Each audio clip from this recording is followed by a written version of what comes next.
Tinawagan daw siya ng Rong family at pinapatanong ng mga ito kung pwede na daw ba silang mag-umpisa. Bago niya ito payagan ay tinanong muna niya ang babae kung kamusta na ang kanilang preparasyon. Pinaalam naman ito sa kanyang boss na wala ng problema at hinihintay na lang nila ang oo ng time merchant. Dahil doon ay nilagay na ni Lee ang kanyang kamay sa kanyang batok at masayang sinabi na let the games begin. Mabilis nang lumipas ang ilang araw at makikita natin na lumipat na ang ating storya sa mansyon ng Rong family at meron ditong paparating na kotse. Pagkaparada nito sa harap ay agad bumaba dito sina Ma Duan at Wang Zhenghua. Agad naman silang sinalubong doon mismo ni Elder Rong at tinanong nito kung kamusta na ang dalawa. Ngumiti ito ng malaki at sinabi na halos 10 taon na nung huli silang nagkita-kita kaya sana daw ay ayos lang sila. Binulungan naman agad ni Ma Duan ang kanyang kasama at sinabi na mukha daw masigla ang kanilang brother Rong.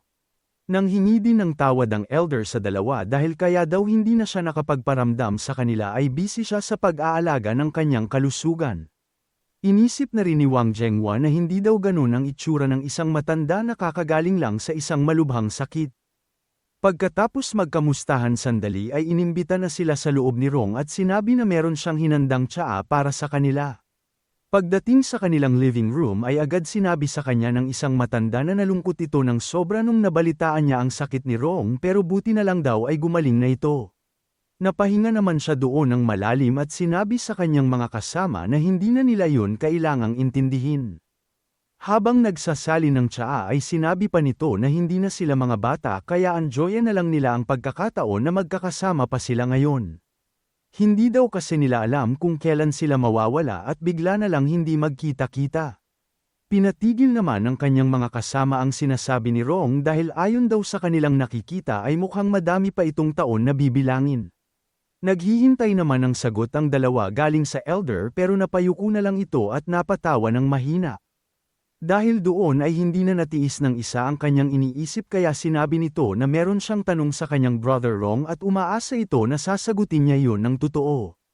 Sumandal naman si Rong at sinabi na hindi na niya kailangan maging formal dahil magkakapatid naman na ang kanilang traito sa isa't isa kaya itanaong na lang daw niya ang gusto niyang itanong. Dahil doon ay sinabi nito na magiging prangka na siya kaya sinabi nito na matatanda na sila at malapit na ang kanilang mga oras. Pero sa kanilang tatlo, ang pinakamatanda ay si Rong at siya pa daw ang pinakamukhang malusog sa kanila. Ang gusto daw nilang malaman ay meron ba itong sikreto kung paano niya ito nagagawa.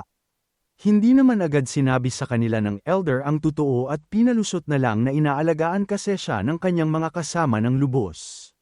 Sinadya naman itong pinarinig sa dalawa ang salitang longevity o paghaba ng buhay para magtanong ang mga ito. Pero, binawi din niya ito agad at sinabi na mentality ang ibig niyang sabihin at iyon ang dahilan ng pagganda ng kanyang pakiramadam. Pero, kahit hindi sumagot ang dalawa kay Rong ay malinaw nilang narinig ang una niyang sinabi. Kaya, sinabi nito agad na wag na niya silang pagtripan dahil alam naman nila na meron itong sinisikreto. Hindi daw kasi yon ang itsura, galaw, at pananalita ng isang tao na mahigit 100 taon na at muntik nang mamatay. Seryoso namang naghihintay ng sagot ang dalawa kaya wala nang magagawa si Rong kundi ang magbuntong hininga. Sinabi niya sa mga ito na dahil matagal nang magkakakilala ang kanilang mga pamilya ay hindi na niya ito itatago sa kanila. Nung kailan lang daw, meron siyang nalaman na secret laboratory na ang pangunahing ginagawa ay life form engineering. Sa ngayon daw, binibigay lang nila ang kanilang serbisyo sa mga matataas na pangalang tao sa lipunan at ang kanilang goal ay marating ang immortalidad. Pero, sobrang misteryoso daw ng laboratory na yun at ang proseso nila ng pagpili ng isasali ay sobrang mitikuloso. Hindi naman na nagsayang pa ng oras ang dalawa dahil agad silang nanghingi ng tulong sa kanilang brother Rong para makapasok doon. Pumikit naman si Rong at sinabi sa dalawa na babanggitin nito ang kanilang mga pangalan doon. Pero, nasa kanila na daw yun kung papasa ba sila sa kanila o hindi. Pagkaalis ng dalawang matanda ay pinuntahan na ng kanyang pamangkin si Rong at dahil alam nito na nanunood siya sa nangyari ay tinanong nito kung ano ang sa tingin niya. Sinabi nito na mukha lang daw kalmado si Elder Wang pero pinagmamasdan na daw sila nito ng mabuti simula nung pagpasok niya sa loob. Kaya, Nung binanggit nito ang mga laboratory ay hindi na ito nagdalawang isip na pumayag doon. Sino ba naman daw kasi ang maghahinala dahil ang kanilang elder na kasi mismo ang pinakamagandang patunay sa kanyang mga sinabi. Sinabi naman ng matanda na pag nalaman nila ang totoo tungkol sa Eternal Club ay gagawin nila ang lahat para makasali dito. Pinapanalangin na lang daw niya na ayos lang kay Mr. Lee ang mga kinuha niyang tao at hindi sana ito madismaya. Dahil, kung gaano karaming miyembro ang madadala nila sa club ay ganun din kamarami ang benefits na kanilang makukuha. Lumipat naman na ang ating storya sa headquarters ng Eternal Club at makikita natin doon ang magkapatid na Chen dahil nagawa na daw nila ang kanilang misyon. Ayon daw sa request ni Lee, nasa timog na bahagi ito ng kanilang city at dahil bago ang distrito na iyon ay sila ang pagmumulan doon ng technological ang scientific advancements. Maganda din daw ang transportation system doon at malapit din ang electric power industry kaya hindi na sila mag-aalala. Pagkatapos basahin ng ating bida ang mga papel ay sinabi nito na mahusay ang kanilang ginawa. Halata daw sa presentasyon nila na handa sila at ginawa nila ang lahat para sa misyong yun. Yumuko naman sa kanyang harapan ang kuya at sinabi na karangalan nila ang makapag-ambag sa Eternal Club. Pagkatapos itong sabihin ng lalaki ay bigla na lang silang may naramdaman ng kanyang kapatid. Nagpadala na ng mensahe sa kanila ang application ng club at sinabi dito na dahil sa nakuha nilang points sa pagtapos ng misyon ay isa na silang level 1 members. Hindi naman makapaniwala doon ang dalawa dahil tumaas agad sila pagkatapos lang ng isang misyon at dahil daw doon ay pwede na ulit silang pumili ng oras sa time merchant. Masaya silang binati ng ating bida at sinabi na galingan pa daw sana nila sa hinaharap para sa mas marami pang points. Napangiti naman doon si Yunping at sinabi kay Lee na makakaasa siya na gagawin ng kanilang pamilya ang lahat para sa kanilang club. Pagkatapos noon ay yumuko na ang dalawa para magpaalam sa ating bida dahil kailangan na daw nilang umalis. Habang naglalakad sa hallway ay napansin ng dalawa na merong paparating na babae. Nung makasalubong na nila ito ay hindi maalala ng pangalawa ang pangalan nito pero sobrang pamilyar daw noon. Tatanungin pa lang sana nito ang kanyang kuya kung kilala ba niya ang babae ay sinabi agad nito na iyon ay si Du Weiwen. Napapikit na lang ito at inisip kung gaano kaya kalaki ang Eternal Club para magtrabaho sa kanya ang babaeng iyon. Pagkapasok nito sa opisina ni Lee ay tinanong agad ni Weiwen kung matagumpay ba ang pagtayo ng bago nilang development zone.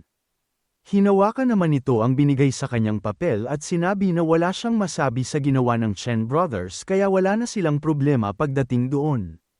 Napansin naman ng ating bida na mukhang masaya ang consultant kaya tinanong nito kung meron ba siyang magandang balita. Masaya nitong sinabi sa kanilang leader na ayon kay Mr. Rong, meron na siyang mga nakausap at ipapadala na lang daw niya ang mga ito sa kanila. Lalo namang natuwa doon si Lee at sinabi na mabilis talagang kumilos ang Rong family. Dahil daw doon, unti-unti na talagang lumalaki sa normal na paraan ang kanilang club. Sinabi sa kanya ni Weiwen na dahil ayos na ang galawan nila sa China, pwede na silang mag-expand at maghanap ng secret bases sa ibang bansa. Iyon daw mismo ang kanyang iniisip sa oras na iyon kaya nakanidya nitong tinanong ang babae kung nakakapagbasa ba ito ng isip. Pagkalipas ng ilang araw ay makikita natin ang ating bida na nagsusulat kanyang diary na success daw ang mga proyekto ng Laboratory No. 1 at 2 dahil kina Mr. Tang, Qiu Yong, at Yan Guan. Habang nangyayari din yun, nabubuo na ang Sky Age Medical at Sky Age Pharmaceutical. Kadugtong daw ito ng una nilang ginawa na Sky Age Biological Corporation at naghahanda na ito para mag-expand sa ibang bansa. Sinulat din niya na buo na rin ang pangatlo nilang laboratory at si Mr. Greta naman ang mamumuno doon. Dahil pag-anda na ng pag-anda ang nangyayari sa kanilang club ay pwede na silang mag-umpisang gumalaw sa ibang bansa. Inisip niya na malaking tulong talaga sa kanila ang Rong family dahil sa ginagawa nila bilang external representative. Pero, dahil doon ay kailangan din nilang bilasan ang ibang aspeto ng club dahil hindi ito makakasabay sa pagpasok ng mga bagong members. Iniisip pa lang daw niya ang gagawin nilang pag-expand sa ibang bansa ay nakikita na nito ang mga hirap na kanilang pagdadaanan. Pero, kasama ng mga hardworking at mga talentadong tao sa kanyang tabi, kakayanin daw siguro nila ang lahat ng kanilang tatahaking pagsubok. Tumayo ito at sinabi na para hindi siya mapahiya sa kanyang mga kasama ay kailangan na rin niyang mag-level up. Bago nila umpisahan ang lahat ng kanilang mga plano ay gagawin daw muna niya ang lahat ng kanyang makakaya para dumami ang kanyang oras. Pagdating ng gabi ay lumipat na muna ang ating storya sa gitna ng isang city. Makikita doon ang galit na babae dahil hindi daw siya makapaniwala na nauto siya sa isang mensahe at pumunta siya doon agad-agad. Ang mas nakakainis pa daw ay hindi siya sinipot ng kanyang kausap kaya para siyang siraulo doon na nakatayo mag-isa. Kahit daw pagtinginan siya ng mga tao ay wala siyang pake dahil para ito sa kanyang mga utang. Susuko na sana ito at sinabing maghahanap na lang siya ng iba pang trabaho pero bigla na lang niyang narinig na meron tumawag sa kanyang pangalan na Zhang Jingjing. Ang kanyang hinihintay pala ay ang ating bida at nanghingi agad ito ng tawad dahil ngayon lang siya dumating. Hindi naman siya kilala ng babae kaya tinanong nito kung sino siya at paano nito nalaman ang kanyang pangalan. Nung sinabi ni Lee na siya ang kausap niya sa telepono ay bigla na lang nagbago ang ekspresyon nito dahil may itsura daw ang ating bida. Ayaw naman ng patagilan pa ni Lee ang usapan kaya tinanong agad nito si Jingjing kung gaano karaming oras ang ibebenta nito sa kanya. Pagkatapos niya itong marinig ay bigla na lang nawala ang ngiti sa mukha nito at tinanong kung ano ang kanyang ibig sabihin. Napapikit na lang ang ating bida sa inis dahil hindi daw pala nito binasa ng maayos ang kanyang text message. Inisip nito na masyadong matagal kung sasabihin na naman niya ang kanyang mga linya kaya nilabas na lang nito ang kanyang orasan at pinabilis ang oras nilang dalawa. Hindi naman makapaniwala doon si Jingjing dahil nakita nito na tumigil ang lahat ng tao maliban sa kanyang kausap. Lalo itong nabigla nung pinitik ni Lee ang kanyang daliri at pinakita sa babae ang kanyang status. Hindi naman alam ni Jingjing kung ano ang gagawin kaya tumingin na lang ito ng kakaiba sa ating bida. Dahil doon ay pinaliwanag na sa kanya ni Lee na siya ang time merchant at nandoon siya para bilhin ang kanyang lifespan. Nag-usap sandali ang dalawa dahil meron pang mga katanungan ang babae pero nasagot naman ito lahat ni Lee kaya pumayag na rin ito. Pagkatapos noon ay napayuko ito sa lapag at inisip na ganun ba talaga kadaling kunin ang kanyang oras. Sinabi naman sa kanya ng ating bida na hindi niya kailangang mag-alala dahil normal lang na side effect ang pagkahina ng kanyang katawan. At dahil 3 taon ang kanyang binenta ay inabot na nito kay Jingjing ang card na merong 990,000 yuan. Nung narinig nito ang bayad sa kanya ay bigla na lang itong napatalon sa card na para bang hindi ito nanghihina. Bago sila maghiwalay, pinaalala nito na dahil 3 taon ang kanyang binenta ay tatanda agad siya ng 3 taon. Hindi naman ito inintindi ng babae at sinabi na bata pa rin naman siya. Pagkatapos daw niyang bayaran ang lahat ng kanyang utang ay marami pa rin sa kanyang matitirang pera. Magpapagawa na lang daw siya ng katawan sa isang cosmetic surgeon para bumalik lang ang nawala sa kanyang pagkabata. Hindi na nito nakuhang magpaalam sa ating bida at mabilis nang umalis papunta sa isang mall. Habang nasa kotse, iniisip ng ating bida na nung mga nakaraang linggo ay wala silang ibang ginawa ni Feng Hao kundi ang maglibot sa city. At sa milyon-milyong nakasalubong niyang tao ay binili niya ang oras ng lahat ng pumayag sa kanyang kondisyon. Wala siyang pakialam kung mahirap, mayaman, masama, o mabuti ang kanyang kausap dahil isa lamang daw siyang salesman na bumibili at nagbebenta ng oras. Pero, napapansin daw ni Lee na hindi na talaga mahihiwalay sa kanyang pagkatao ang oras. Meron din daw siyang pakiramdam na pag dumami ng dumami ang kanyang oras ay magkakaroon siya ng isang transformation. Habang wala siyang ginagawa ay tinignan muna ni Lee ang sarili niyang status.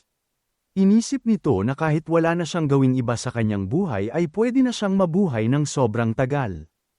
Pero, iniisip pa lang daw niya na araw-araw siyang gigising ng ganun katagal nang walang ginagawa ay nababagot na siya at tinatamad. Sinabi niya na kailangan niyang paikutin ang oras na yun dahil hindi naman niya ito ginagawa para lang sa kanyang sarili. Gusto daw niyang baguhin ang mundo at makita itong mangyari ng personal. Gagawa daw siya ng isang perpektong mundo at siya mismo ang magiging ruler nito. Bumalik naman ito sa bilang ng kanyang lifespan at inisip na 18 years na lang ay magiging 1,000 na ito. Ang kanyang kapangyarihan daw ay naging parte na ng kanyang katawan kaya meron siyang nararamdaman na mangyayari. Seryoso nitong sinabi na pag dumating ng 1,000 ang kanyang oras ay magkakaroon daw ng evolution ang kanyang kapangyarihan. Huminga ito ng malalim at pagkatapos noon ay ngumiti ito at sinabi na kahit kinakabahan siya ng konti ay hindi na siya makapaghintay doon. Nakita naman siya ni Feng Hao sa salamin na hindi mapakali kaya tinanong nito ang ating bida kung ayos lang ba siya. Ngumiti na lang ito para hindi na mag-isip pa ng iba ang kanyang kasama at sinabing iniisip lang niya ang lahat ng pagbabago sa kanilang club. Bigla namang nag-iba ang tono ni Feng at sinabi kay Lee na salamat sa lahat ng kanyang ginawa para sa kanya. Isa lamang daw siyang walang kwenta, pasaway, at basagulerong lalaki dati pero nilagay daw ng time merchant sa kanya ang kanyang tiwala. Bigla naman itong natigil dahil sinabi sa kanya ni Lee na wag na niya ito masyadong isipin. Gawin na lang daw niya ang lagi niyang ginagawa at ibigay ang lahat sa bawat misyon nila. Ang panahong yun daw ang pinakakritikal na oras para sa kanilang club at kakailanganin daw niya doon ang kauna-unahan niyang empleyado. Nung matapos na ang usapan nilang dalawa ay bigla na lang nagring ang cellphone ng ating bida. Nagulat ito sa kanyang nabasa dahil ikakasal na daw ang dati niyang kaibigan na si Liu Yang. Naalala naman niya ang ginawa nitong pag-warning sa kanya dati nung pinaiimbestigahan siya ng Zhou family. Inisip nito na dahil meron naman siyang balak ibalik kay Liu Yang ang ginawa nitong pabor dati ay pupunta na lang ito sa kanilang get-together. Dahil doon ay sinabi nito kay Feng Hao na pwede na niyang gawing day off ang gabing iyon dahil meron siyang personal na kailangang gawin. Masyado na daw matagal nung naranasan niyang maging normal na tao kaya kailangan niyang pumunta doon.